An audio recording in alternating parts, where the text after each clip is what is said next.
Hello guys, welcome to my video. Today I have something we want to talk about.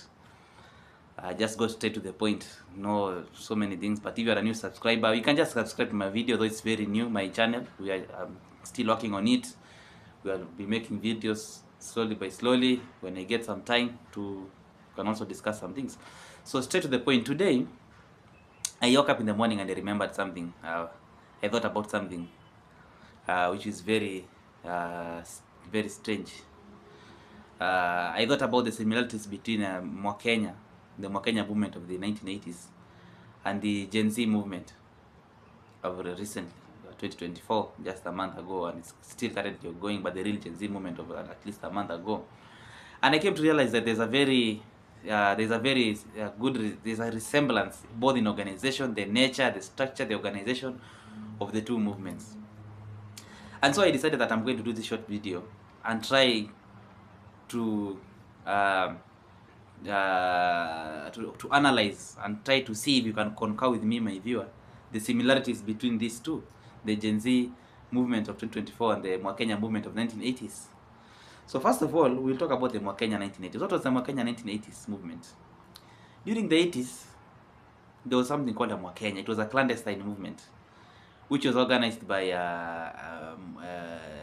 students. It was an anti-government movement organized by people in the academia, young professionals, students who were so dissatisfied with the new government of President Moi, who had just taken over a few years after the death of Mzee Jomo Kenyatta.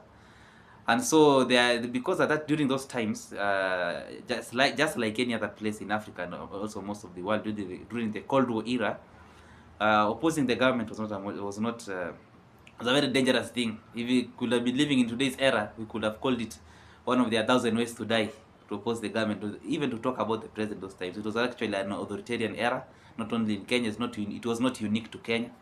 It was same all over the world. It was just a very different age than what we are living in today, where you can just talk and even abuse the president, call him names, and nothing happens to you. In those times, even mentioning the name of the president in vain could land you in detention. So MWAKENYA had to organize itself clandestinely so that they can be able to achieve their political objectives. And during those times, we only had one university in Kenya, which was the Nairobi University. So, but that's why the center of the MWAKENYA movement had to be Nairobi University, because that is where we had the top academia in this country, both students and the lecturers, the educators. So, and the Gen Z movement, we all know, is what has just happened here in Kenya, which was a dissatisfaction by the youth here in Kenya of whatever was going on in the country, both economically, socially, and also politically in the country. So it was a reaction to whatever was going on. Actually, it has happened in the reign, so strange enough, it happened in the reign of President Ruto, in the early stages of President Ruto's regime. And another similarity I've just seen is that President Ruto at that time is a Kalenjin at this time, and he has just taken 2 years after Kenyatta. The same as President Moi, he was a Kalenjin, and these things just happened around 4 years after the exit of the Mzee Jomo Kenyatta Senior, the first president of the Republic of Kenya, the founding father. So that's another very serious resemblance. And now I'm going to go straight to the similarities. So the first similarity that I'm going to have is the cause. What really caused the MWAKENYA movement in the 1980s? What caused the Gen Z movement in the 1980s? If you go back in time, during the MWAKENYA movement of the 1980s, after President Moi had taken over, there were so many global events after President Moi took over that even during shortly before Kenyatta died, there were so many events that had gone on around the world, especially economic and political events, and also social events. At that time, we had the hippie culture, which was picking pace here in Kenya. We had the other economic problems that were going on in Kenya and also in the world, most of which, especially Kenya, which is a consumer economy. Mostly we don't produce a lot of things, we consume everything, especially factors of production like oil. So the first cause, which really, the direct causes, for every event to happen, there's usually the immediate causes and the long-term causes, which actually were just building up slowly by slowly to the eventual collapse of things and situations in the country.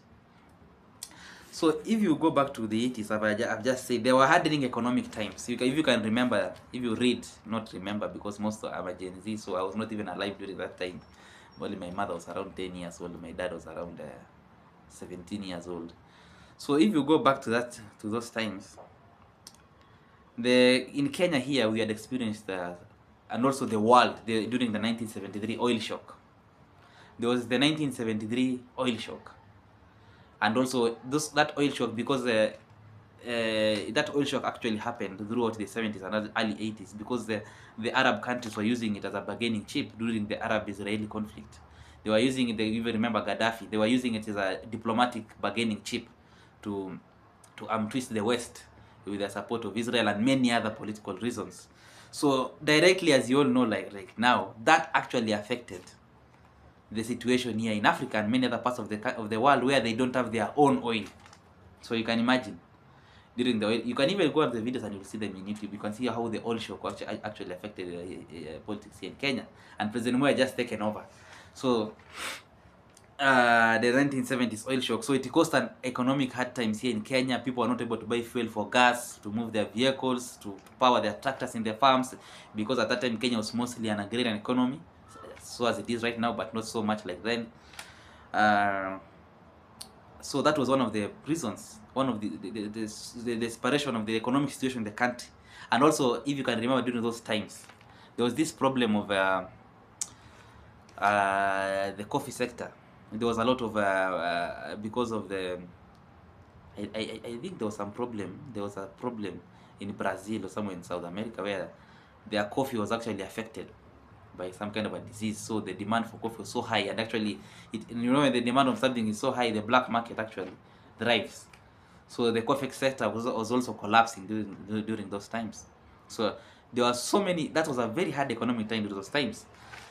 So that's I'm just citing an example of the economic, to paint a picture of the economic situation at that time. Same, and actually that's the same thing that just happened before the Gen Z movement. You can remember just like 2 years ago, 1 year ago, we have been having a very serious problem with oil.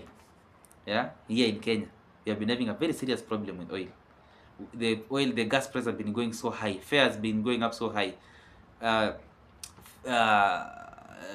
Cooking gas, oil is a major factor of production. You need oil for energy, to power agriculture, to power transport, to power lighting, yeah, even the plastic we use, the chairs, everything. So when the price of oil goes up, it actually has a ripple effect. It actually affects everything in the economy, right, even to your payslip.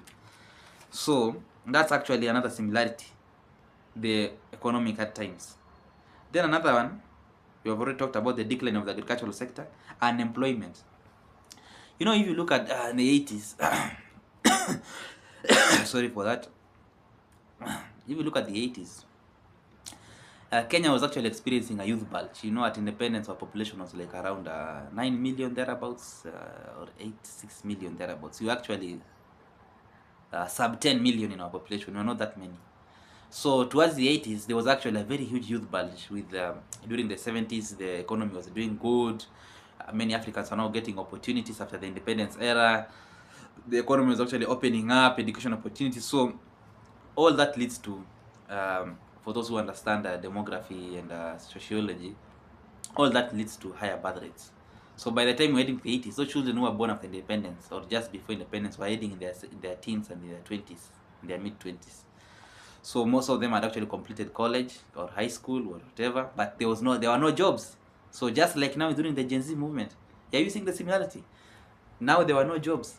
People are at home. They don't have jobs. They don't know what to do. They are confused. Yeah, opportunities are becoming scarce because now the youth budget is so high.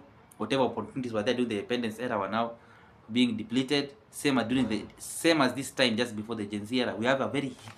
There are actually so many youths in Kenya right now, and the opportunities are still the same. They are still limited. So that is actually causing a youth bulge in Kenya. What led to the Gen Z protest, the discontent with the youth population, and we all know about that. That is what led to the anger. The youths were actually becoming desperate. Some of them are reaching marrying age, but they don't have any money, they don't have any job, and there's no any prospect of a better future. So that kind of frustration from a psychological and a social perspective, it actually affects the youth. So that's actually what incited the protest. It was actually a show of discontent So unemployment, we have just cited unemployment. So another, we just cited unemployment and the youth bulge. Now, another problem now was new leadership. You know, during the 1970s, the, and the 79 towards the 80s, there was a new leadership in Kenya. People were used to President Moi, President Jomo Kenyatta, and then all of a sudden President Moi comes in. And Moi, just like Ruto, was an unlikely candidate to become a president. He was not a person anybody could have thought they could have become a president, just like Ruto. Everybody thought that somehow Raila will be president. Everybody that somehow the Kiambu Mafia in the 70s will take over the leadership of President Jomo Kenyatta, but it never happened. So that kind of uncertainty, that kind of anxiety after President Ruto and President Moi taking over power during the 70s and the 2020s is actually what caused the Gen Z movement. Yeah, people are expecting too much from the President Ruto. You're expecting President Ruto to turn the country within 2 years. You know, the high expectations, and also President Ruto actually made high expectations, just like President Moi. So people, the population was so expectant of him. They thought that maybe he was going to deliver so much in a very little time, forgetting that he's also a human being with the same time, with the same sunrise and sunset time. So the new leadership, the anxiety caused by the new leadership in the country actually incited MWAKENYA and the Gen Z movement. So MWAKENYA people, they were actually kind of, you know, most of them are in academia. They were actually over-expecting from Moi. Same as Ruto, the Gen Z, they are actually over-expecting for him to over-deliver, which is very impossible within 2 years. So another cause was the 1982 coup. Just after the 1992 coup, many people, especially those who are in the academia, were anti-government, and that was the trend everywhere in Africa and most parts of the world.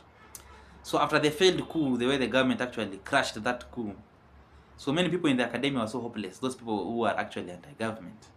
So they thought now, because force, the power to use force to overthrow the government has failed, now they were just going to organize them clandestinely and try to take over the country using as civilian means, clandestine means, and it could have built up to a guerrilla warfare. But now that's where we have a point of departure, because during the 2022 time, we never had a predating coup or some kind of attempt to overthrow the government. But actually, the youth were actually expecting that somehow Ruto can resign because he has failed in whatever way they expected, which was very impossible. So they had to go to the street and try to force their will against President Ruto to staying in power. So another thing I want to talk about, the COVID-19 crisis. Also, the COVID-19 crisis, the oil shock crisis, it has a similarity to the oil shock crisis, because any social disturbance and political disturbance in a country is usually after a crisis. Usually after a crisis, especially like this one, which was a pandemic in the 2020s.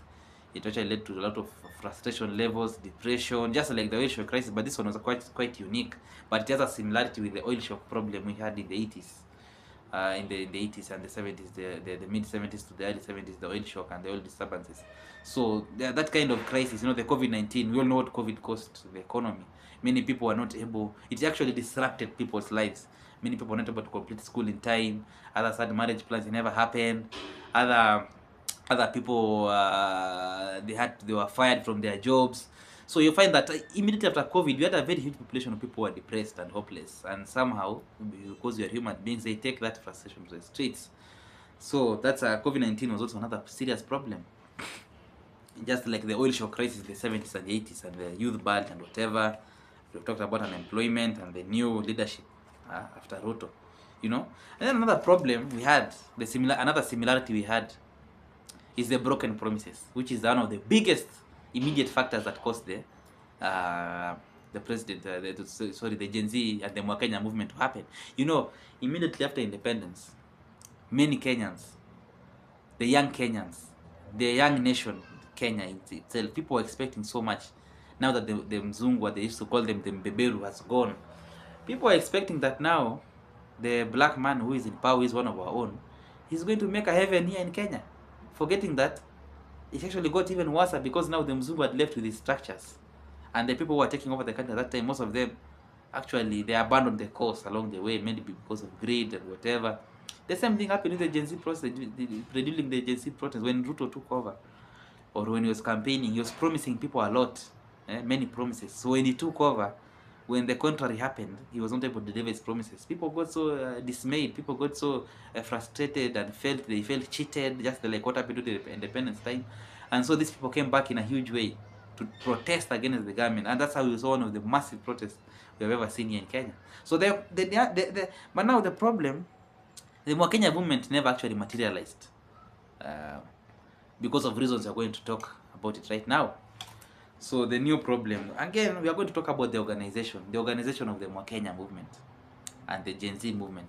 If you look at the similarity between the two, the MWAKENYA movement was actually based by, or actually being propagated by people who are in the academia, students, lecturers, people who are enlightened in the society. There are people actually pushing this MWAKENYA thing. If you look at the Gen Z movement, most of them actually educated Gen Zs. People have graduated but they have no jobs. Most of them are lecturers, young lawyers, young professionals already working, but they're being overtaxed, So if you look at the Gen Z, the organization, but now during the MWAKENYA era, the 80s, there was no social media. I think that's another reason why MWAKENYA never succeeded, because they were not able to organize, they were not able to propagate, they were not able to diffuse the ideologies, diffuse the energy further, because there was no social media. You had to do it manually. They had to use things like bulletins, journals, those kind of old-fashioned print media methods, because you could not use radio, because there was only one radio in the country and TV. So they actually had to use bulletins, journals, newspapers, and those things used to call MWAKENYA, and that's where the name MWAKENYA came from in the Kenyan nomenclature, in the Kenyan culture, where you use, those guys who were in Kenya. When you go to the exam room, there's a kind of paper. Although those guys want to cheat in the exams, they carry a small paper they have written some things which they can use to cheat in the exams. So that's how it came by. People were printing during the MWAKENYA. They were printing papers, they were printing journals, they were printing booklets to pass the information, to pass the ideologies, to pass the ideas to whoever young person or whoever Kenyan was interested. But during the Gen Z era, the social media actually played a very big role, and that's why the protest succeeded, because there's no way you can cut down on social media. There's no way you can, social media, just within 2 seconds, if something is trending, within 3 seconds, information has reached somebody who is in Garissa, somebody who is in Lodwar, information has reached them. That information came from Nairobi. So it was actually very difficult for the government to actually, or the organizers, to actually pass their ideas in time and in a very clandestine way, without even being, because now you can even use the pseudo accounts. But in those times, it was actually very tough for you to pass information. You have to add a printing press, and some of these things cannot happen, without you being noted by the intelligence, or the government machinery. So this was a very difficult time, by the way. But the organization is actually by the students and people in academia, same as now the young professionals during the Gen Z movements. Yeah, the young professionals, people who just graduated from school, others have jobs, others don't have jobs, and those who have jobs, they are being overtaxed. They're not earning enough to sustain their lives and move into the next step of their lives. So, but another similarity is also the nature of these two movements, the Gen Z movement and the MWAKENYA movement. They're all amorphous, like President Moi, the intelligence during that time, they were really trying hard to know who is this person who is building this MWAKENYA, who is this person who is propagating this MWAKENYA, but they never knew. They were actually detaining people, trying to get information. They are getting false flags. Yeah, they were not able to get a definite leader of the MWAKENYA movement. They had to do a lot of serious interrogations here, in Nyayo House. They're trying to. It was actually amorphous, just like Gen Z. Gen Z, they're calling themselves amorphous. They're calling themselves leaderless, formless. Yeah, actually the 48 laws of power, but I don't remember the law number. But it's actually the 48 laws of power, being formless. So both Gen Z and MWAKENYA movements, they were formless and leaderless, that kind of thing. They were so amorphous, you could not understand them, where it's coming from. They were operating in a very clandestine way. So that's one of the things, the nature being amorphous and formless. So what was the government's reaction to both of these two situations during these two different times? So during the Moist time, the government reaction, it was just simple. You just get somebody, the guys in the special branch can come for you, they detain you. The detention was a very effective weapon in quelling this kind of movements, because those times there were no phones. So if somebody disappears, you don't know that person disappeared. Yeah, only maybe their family members and friends, but many people could never know, because the government control information. There's no way it could have been announced that some person ABCD has been abducted or has disappeared. So many people thought, why is it that somebody has really kept quiet for a long time, don't knowing that that person was actually detained? Actually, many people knew that somebody has been detained uh, when they are being released, or maybe after a very considerable long time. Uh, it's now being discovered that somebody is actually detained. Yeah, so they were using detention. The government of President Moi, they were using detention to try and stop this MWAKENYA movement dead in its tracks. You, just as the 48 laws of power say, you just pick on the leaders. You hit the shepherd and you scatter the sheep. So they had to pick the MWAKENYA leaders, the professors. Those professors, Mishere Mugo, the Professor Mugas. You remember those guys? People were being detained. Yeah, because they were leading this MWAKENYA movement. The lecturers, the students, yeah, the kina Miguna types, and some of them are actually being detained out of mere suspicion, yeah? Just because you are a vocal person. Actually, the government actually, rightfully so or wrongly so, suspected you that you can be a leader or a key player in the movement. So here, fast forward to 2024, the government is trying to use some kind of a similar tactic, but it's not working. Because right now, we have CCTV era. This is a digital age. You abduct somebody, it's trending everywhere. You abduct somebody, people are already posting it within 30 minutes, somebody has been abducted. Everybody has a phone. You try to abduct somebody, yeah? Sometimes you don't want to hurt them, but you just want to isolate them from the rest, to keep them away, so that you can kind of disorganize the momentum of the opposition, or the momentum of the movement. But now it is becoming counterproductive because of the social media. So I think that's what made the Gen Z become so successful, the Gen Z movement, and made the MWAKENYA become so unsuccessful. It's because of the digital age, the technology in disseminating information from point A to B, the difference in that time, the difference in technology is what has actually made MWAKENYA to collapse and made Gen Z to succeed. So we'll catch you in the next video, as I'm going to think about something else to talk about. So as you listen to this video, you have already talked with you, I've already shared my ideas with you. Also, tap there in the comment button, tell me something about you think about the two similarities. We can also engage there and see what you think about what I was just talking about, the similarities between the Gen Z movement and the MWAKENYA movement. Thank you. Catch you up in the next video.